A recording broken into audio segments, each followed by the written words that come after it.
বিশ্ব রাজনীতির ময়দানে এখন সবচেয়ে আলোচিত বিষয় ফিলিস্তিনের আন্তর্জাতিক স্বীকৃতি।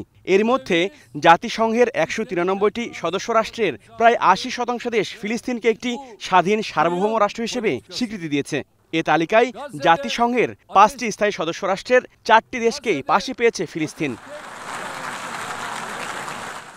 কয়েক দশকে প্রধান মিত্র দেশগুলো স্বীকৃতি দিলেও যুক্তরাষ্ট্রের অবস্থান বদলাচ্ছে না। উল্টো অন্তত ৬ বার ভেটো দিয়ে আটকে দেওয়া হয়েছে গাজায় গণহত্যা বন্ধে আনা যুদ্ধবিরতির প্রস্তাব। প্রশ্ন উঠছে, যুক্তরাষ্ট্রের এমন অবস্থানের পেছনের কারণ কি? বিশ্লেষকরা বলছেন, এক্ষেত্রে সবচেয়ে বড় ফ্যাক্টর ইহুদিরা।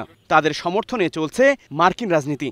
আমেরিকার দিক থেকে বাধা কোথায়? আমেরিকা কেন সাপোর্ট করছে না? এমনটা ভাবা হয়ে থাকে বা বলা হয়ে থাকে যে মার্কিন যুক্তরাষ্ট্রের রাজনীতিবিদদের ইসরায়েলিরা কিনে ফেলেছে। আমি একটা স্ট্যাটিস্টিক্স দেখেছি এবং খুব গ্রহণযোগ্য স্ট্যাটিস্টিক্স ওয়েস্টার্ন মিডিয়াতেই আজ পর্যন্ত প্রায় $150 বিলিয়ন তারা খরচ করেছে এবং এই টাকা কিন্তু ইসরায়েল রাষ্ট্র থেকে আসে না। আই প্যাকেটে তুলে আসলে বড়লোক ধনী ইসরায়েলি ব্যবসায়ীদের কাছ থেকে এবং সেভাবে তারা আমেরিকান পলিটিশিয়ানদের পেছনে তারা ইনভেস্ট। ইসরায়েলের প্রধানমন্ত্রী বেনিয়ামিন নেতানিয়াহুর ব্যক্তিগত কারণকেও দায়ী করছেন সাবেক রাষ্ট্রদূত মুন্সি ফয়েজ আহমেদ। তার মতে, ওয়াশিংটনের সমর্থন পেয়েই এতটা আগ্রাসী হয়ে উঠেছে তেল আবিব। ইসরায়েল এমন বেশি করে ফেলেছে এবং এই বেশি করাটা কিন্তু ইসরায়েলের জনগণও পছন্দ করে না। নেতানিয়াহু একটা ফ্যাক্টর, যে সে জানে যে সে যেদিন ক্ষমতার থেকে চলে যাবে তারপর দিন তার বিরুদ্ধে যে মামলাগুলো আছে সেগুলো চালু হয়ে যাবে এবং সে তার বিরুদ্ধে বড় বড় ব্যবস্থা গ্রহণ করা হবে। সেই কারণে সে কোনো অবস্থাতেই ক্ষমতা ছাড়তে চায় না। যুদ্ধ অবস্থা না থাকলে ইলেকশন দিলেই সে হেরে যাবে, কিন্তু সেই কারণে এই যুদ্ধটা সে টিকিয়ে রাখছে। খালি না, সে যুদ্ধটাকে বিস্তৃত করার চেষ্টা করছে। যুক্তরাষ্ট্র তার সমর্থন উঠিয়ে নেয়, ওর বিপক্ষে চলে যায়, কালকেই তারপরে আর ইসরায়েল টিকতে পারবে না। বৈশ্বিক চাপ ও রাজনৈতিক বাস্তবতা যদি পাল্টে যায়, তাহলে ভবিষ্যতে যুক্তরাষ্ট্রকে হয়তো এই স্বীকৃতি দিতে বাধ্য হতে হবে, এমনটা মনে করছেন বিশ্লেষকরা।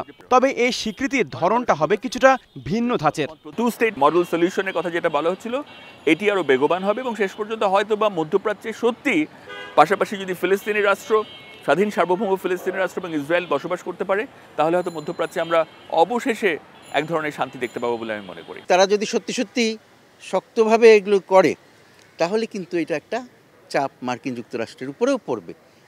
সেইটা আমি দেখার অপেক্ষায় আছি। তখন দুটো জিনিস হতে পারে। এক তো হতে পারে যে তারাও স্বীকৃতি দিয়ে থেমে গেল, ইসরায়েলকে যেরকম সমর্থন দিচ্ছিল সেরকম দিতেই থাকলো, সেটা হতে পারে।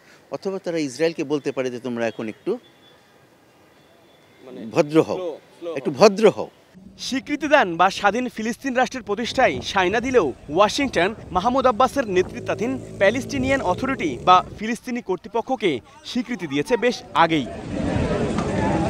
হাবিবুর রহমান অফি, স্টার নিউজ, ঢাকা।